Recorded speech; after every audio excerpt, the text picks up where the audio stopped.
guess what? I'm going to have to learn how to speak all over again. I saw a video over the weekend where Trump did a speech, recorded speech in a studio kind of thing, but he was saying that he is going to make it illegal to censor free speech. That means I'm going to be able to tell people the truth about what is in the hokey pokey that people have been getting. I'll be able to use words that I have been having to filter for 4 years. I'm like, it's going to be amazing. And I'm going to just learn how to speak again, because I've gotten so used to speaking in metaphor that if I can come straight out and say the words now, I don't know what that's going to be like. I'm excited about it. Okay. Hey, this is Down the Ridge with Dr. Patty. Excuse me. This is not medical advice. It's for entertainment purposes only. Nothing I say is true. Don't listen to me. Sign up for my newsletter at naturallyunbridled.com. Hi. Oh yeah, what did I want to talk about today? I wanted to talk about lungs and chest congestion. So you have two lungs. Your lungs are divided into lobes. Sorry. Your main airway, your main air pipe is called your trachea. Your trachea has cartilage in it to keep it from collapsing so that your airway stays open.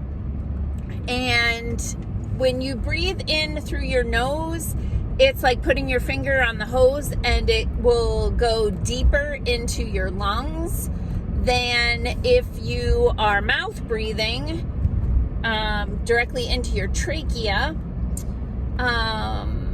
Then you tend to breathe more shallow, just in the upper chest. And it's actually important to do some really deep breaths to basically clean out the air that's in the bottom of your lungs and replace it with new fresh air for the exchange of gases inside your lungs. Your like I said, your main windpipe is your trachea. That branches off left and right into bronchi, and then beyond that we have bronchioles, which are just smaller branches of the airway, and then at the ends of the bronchioles are something called alveoli, and alveoli are tiny little bubble sacs that have a capillary, which is the smallest blood vessel that goes to them, and that's where the gas exchange takes place in the alveoli. So you'll have oxygen come in and then carbon dioxide go out.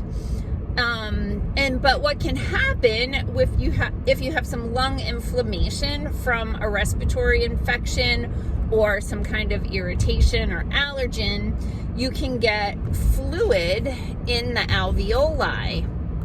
And if you block up those alveoli, the exchange of gases can't happen.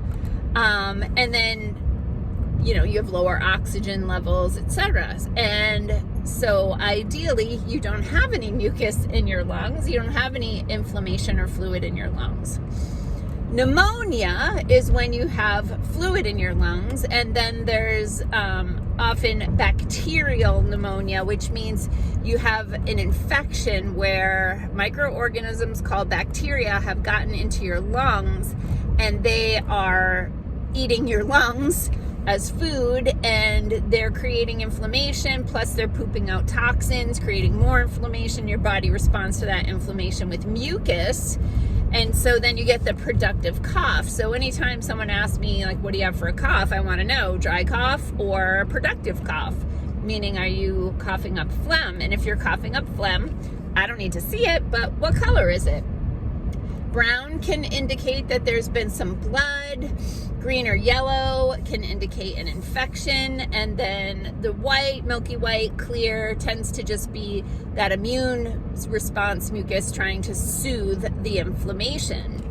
Now, you do not want to have mucus in your lungs because you do want to have the exchange of gases. So if you do have inflammation and mucus in your lungs, there are a few things that I believe to be helpful. So one is NAC, or N-acetylcysteine. So this is an amino acid in a specific form that is a precursor to an antioxidant that your body makes called glutathione.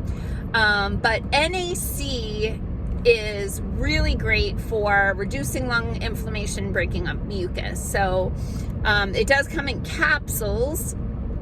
And if you have little kids that can't take capsules, you can open up those capsules and put them in like applesauce. I would definitely avoid dairy anytime there's a mucus overload, because dairy can create mucus, and so can citrus. So stay away from the orange juice as well.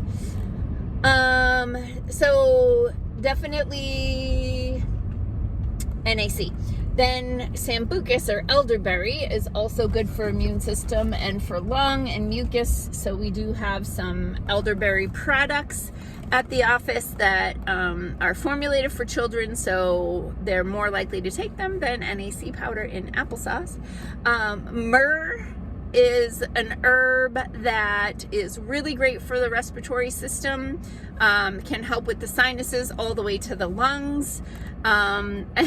Anytime I'm talking about myrrh, it's just like frankincense. Like, they didn't give it to Jesus for nothing. Like, it was a really valuable medicinal herb. Try to keep that baby alive to complete their life purpose. So those are some of the top things. So a little information today about lungs and different respiratory support. I'm sure I'm forgetting a bunch of things, but just thought I'd give you a little tidbit on that today. Learn more by subscribing to my newsletter at naturallyunbridled.com. Scroll to the bottom and sign up there, or I think there's even a pop-up. Make it easy for you. If you can't find the newsletter sign up, just go to the contact tab and let us know you want to get added to our newsletter, and we will do that for you. Peace out, peeps. Have a healthy day.